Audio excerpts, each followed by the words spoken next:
கவிதையில் WIN win போட்டு நான் வின்னர் போட்டு யமஹா வண்டி அதை போட்டு அது மாதிரி ஒரு கவிதை. உங்க ஹாப்பி பர்த்டே ஆங்கிலத்திலே ஒரு கவிதை எழுதியிருக்கிறார். பெற்றோரை பற்றி அதிகமாக அவருடைய தந்தையை பற்றி மிகவும் அருமையாக எழுதியிருக்கிறார். இப்படி நமது ஒரு செயலக்கூடியது போன்று பின்னாடி இப்படித்தான் நடக்கும் என்று அவருக்கு ஒரு முன்னறியும் சக்தி இருந்தோ என்னவோ தந்தையை பற்றி அவ்வளவு அற்புதமாக அந்த கவிதையை படித்தார். அப்படிப்பட்ட தந்தை இன்று இந்த நூலை வெளியுறவுக்கு கொண்டு வந்திருக்கிறார். இது மிக மிகவும் பாராட்டுக்குரியது. நான் அறிந்த வகையில் எனக்கு இது கிடைத்த ஒரு வாய்ப்பு தான். அவர்கள் பெரும்பாலான சொன்னா கூட எனக்கு கிடைத்தது.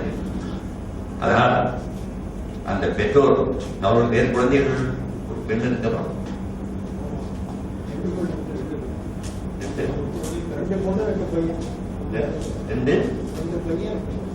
இருக்காங்க இல்லையா? அரே இறைவன் அவர் புரியது போன்று அவர்களுக்கு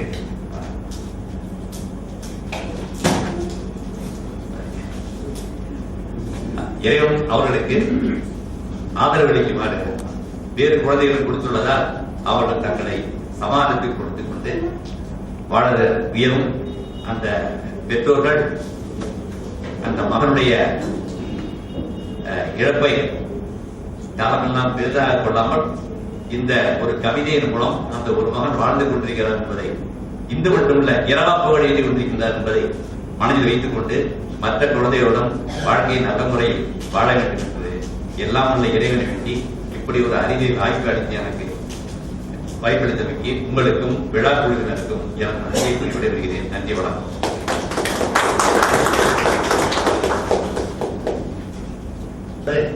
கற்பனைகளின் சிறகடிப்பு மட்டுமல்ல, அது உணர்வுகளின் கை கொடுக்கலும் ஆகும் என்பதை தன்னுடைய பேச்சின் வழியாக அருமையாக நிரூபித்து சென்றிருக்கின்றார் ஐயா நீதிபதி புகழேந்தி அவர்கள்.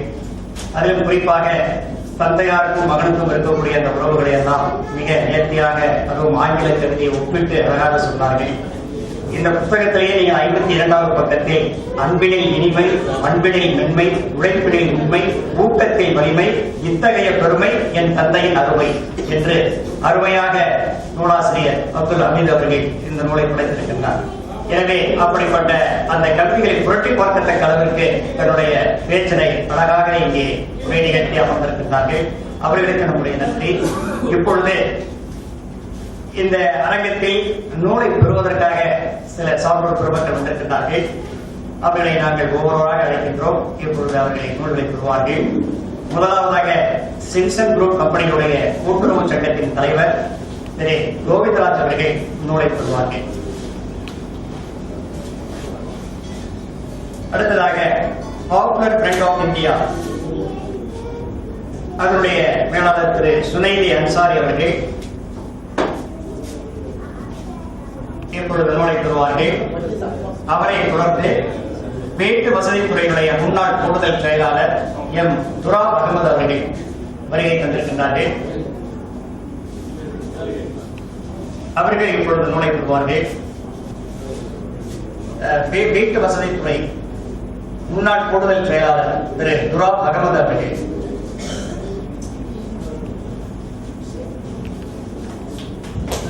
அவர்கள் ஐயா சேகு ஜமாலுதீன் அவர்களிடமிருந்து இந்த கவிதை தொகுப்பு நூலை பெறுகின்றார்கள்.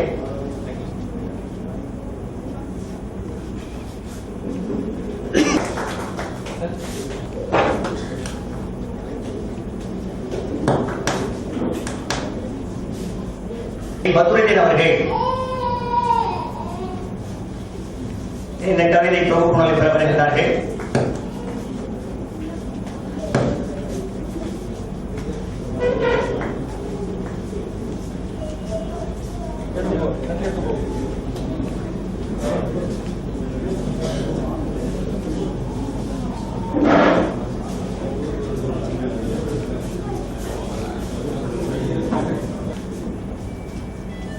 கவிதை உறவினுடைய ஆசிரியர், தமிழக அரசுடைய பாவேந்தர் விருது பெற்ற அறிஞர் பெருமகன் ஏர்வாடி ஐயா ராதாகிருஷ்ணன் அவர்களுக்கு இப்பொழுது சிறப்பு சேர்க்கப்படுகிறது.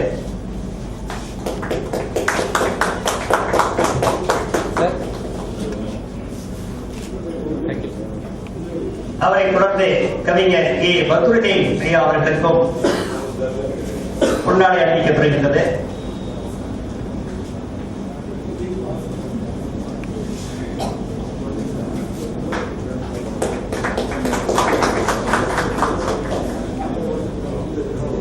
இப்பொழுது கருத்துரை நிகழ்ச்சி தொடர்ந்து நடைபெற இருக்கின்றது.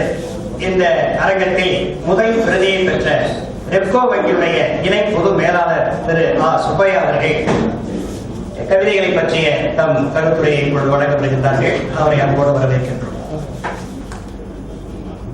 அவையோர் அனைவருக்கும் எனக்கு பணிவான மாலை வணக்கங்கள். கடந்த 10 தினங்களுக்கு முன்பாக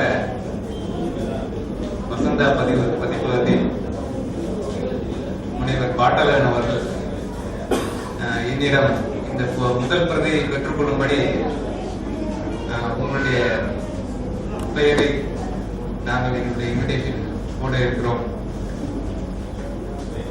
அதனால அன்னைக்கு நீங்க டைம் ஒதுக்கி அந்த டயத்துக்கு வந்துருங்க அப்படின்னு கேட்கும்போது என்ன விஷயம் பார்க்கும்போது, ஏற்கனவே நம்ம நீதிபதி அவர்கள் சொன்னது போல இது ஒரு வித்தியாசமான விழா.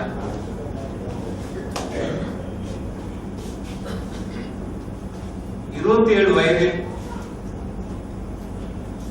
தாய் தந்தையரை பற்றி, தேசத்தை பற்றி, காதலை பற்றி, சகோதரத்தை பற்றி, வீரத்தை பற்றி பல கோணங்கள்ல இப்ப ஒரு 5-10 மினிட்ஸ் அந்த கவிதைகளை படிக்க எனக்கு வாய்ப்பு கிடைச்சது. பல கோணங்கள்ல ஒரு பெரிய இன்ஸ்பிரேஷனா இருக்கிற அளவுக்கு அந்த கவிதைகள் அவரு ரொம்ப வாழ்க்கையில் ரொம்ப ஒரு மெச்சூர்டு பர்சனா இந்த கவிதைகள்லாம் எழுதியிருக்காரு.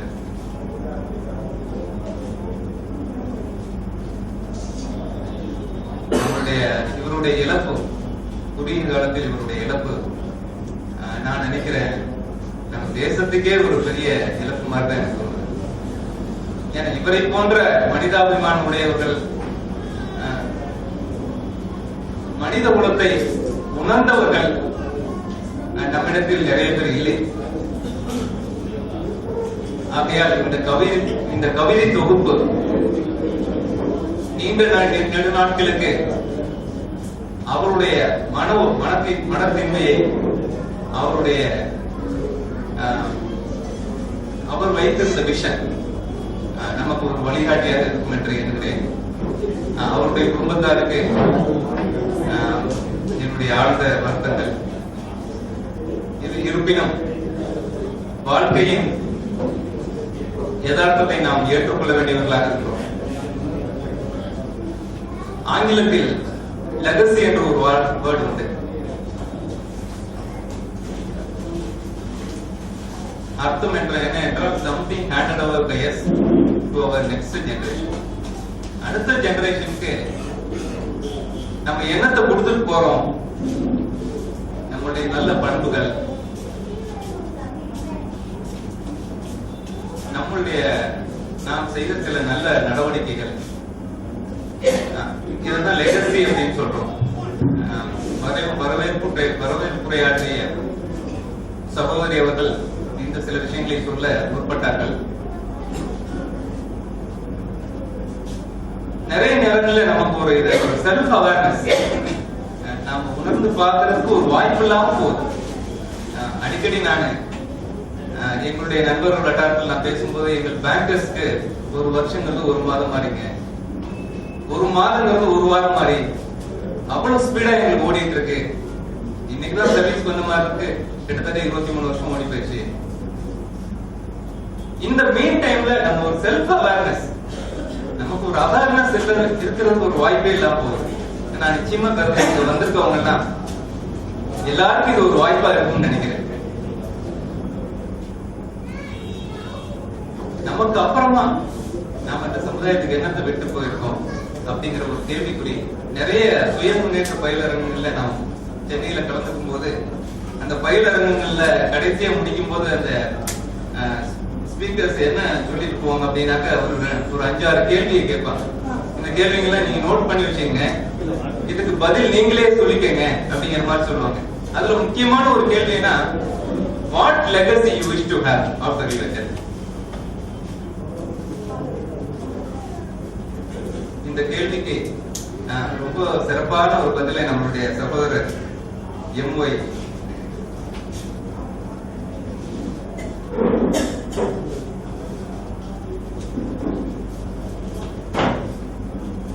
அப்துல் ஹமீத் அவர்கள் சொல்லி சென்றிருப்பார் அவருடைய கவிதைகள் மூலமாக. சமீபத்துல ஒரு இந்த மாதிரி சுயமுன்னேற்ற கருத்தரங்களை நான் கலந்துக்கும் போது அந்த கருத்தரங்க நடத்திய ஒரு மிஸ்டர் பேர் மறந்துட்டேன். அவர் சமீபத்துல ஐயம்பெருமான் சிஎஸ்சி கம்ப்யூட்டருடைய நிறுவனர் இருந்து போன ஒரு பியூனரலுக்கு அட்டன் பண்ணிட்டு வந்திருக்காரு. அந்த பியூனரல்ல அவர் கலந்துட்டு வந்ததை பத்தி 1 மணி நேரம் பேசினார். ரொம்ப இன்ட்ரெஸ்டிங்கா இருந்தது. சிஎஸ்சி கம்ப்யூட்டருடைய நிறுவனர் ஐயம்பெருமான் பத்தி 1 hour பேசினார். அவர் ஐயம்பெருமானுடைய பியூனரல் பத்தி பேச ஆரம்பிக்கிறேன் அப்படின்னு சொன்னதும் எங்களுக்கு எல்லாம் கொஞ்சம் ஒரு என்ன இந்த ஒரு மோட்டிவேஷனல் கிளாஸ்ல வந்து இதை பேச போறாரு அப்படின்னு நினைச்சிட்டு இருந்தோம். 1 hour விண்டர் ஆஃப் சைலன்ஸ்ல எங்களை வச்சிருந்தாரு. என்ன பேசினார் அப்படின்னா how he was instrumental in helping his employees, friends, his relatives அப்படிங்கிற பத்தி தான் பேசினார். how was he was instrumental, எப்படி எல்லாருக்கும் கை கொடுத்து அவர் எல்லாத்தையும் மேல கொண்டு வந்தாரு. 83-84ல கம்ப்யூட்டர் எஜுகேஷன் கொண்டு வரும்போது எப்படி எல்லாம் அவர் ஹெல்ப் பண்ணாரு, ஒருத்தரையும் அடுத்தடுத்த ஸ்டேஜுக்கு எப்படி கொண்டு போனாரு அப்படிதான் பேசினார். 1 hour பேசினார். ரொம்ப இன்ட்ரெஸ்டிங்கா இருந்தது. அப்படி ஒரு லெகசி நமக்குலாம் இருக்கா அப்படிங்கிற கொஸ்டின் எல்லாருடைய மனதில் கிளாஸ்ல கலந்துட்டு எல்லாருடைய மனதிலையும் ஒரு கேள்வி எழுப்பி விட்டு சென்றார். சின்ன சின்ன உதவிகள். இந்த மண்ணூர்பேட் பக்கத்துல என்னுடைய நண்பர், எங்கள் வங்கியின் வாடிக்கையாளர் நூர் முகமதுன்னு ஒருத்தர் இருக்காரு. அவர் அந்த அம்பத்தூர்ல வாட்டர் நிறைய பேருக்கு நல்ல குடிக்கிறதுக்கு வாட்டர் கிடைக்காது. ஒரு பெரிய டீப் போர்வெல் ஒன்று போட்டு 24 hours மோட்டார் ஓடிட்டே இருக்கு. அங்க இருக்க அந்த 7 ஜனங்க எல்லாருமே அந்த கிளாஸ் பேட்டரி கொடுத்து எடுத்துட்டு போய் தண்ணி குடிச்சிட்டு வந்துட்டே இருப்பாங்க. வண்டி கிண்டி எல்லாத்துலயும் போயிட்டு தண்ணி கொண்டு வருவாங்க. ஒரு சின்ன ஹெல்ப் சமுதாயத்துக்கு. நிறைய நேரங்கள்ல அவர்கிட்ட பேசும் போது எனக்கு பெரிய இன்ஸ்பிரேஷனா இருக்கும். இந்த மாதிரி நம்ம என்ன செஞ்சோம், 20-25 வருஷத்தை ஓட்டிட்டோம், என்னதான் செஞ்சிருக்கணும் சமுதாயத்துக்கு. ஈரோட்ல பணி செய்யும் போது தந்தை பெரியாருடைய அவருடைய இல்லத்துக்கு சில நேரங்கள்ல போயிட்டு வர்றதுக்கு வாய்ப்பு இருக்கும். அவருடைய டவுன்லயே அவர் போயிட்டு இருக்கனால இன்ஸ்பெக்ஷன்ஸ் அந்த மாதிரி போயிட்டு ரொம்ப டயர்டா இருந்துச்சுன்னா சும்மா உள்ள போயிட்டு வருமே அப்படின்னு போயிட்டு வெளியில வரும்போது நமக்குள்ள ஒரு பெரிய உணர்வு இருக்கும்.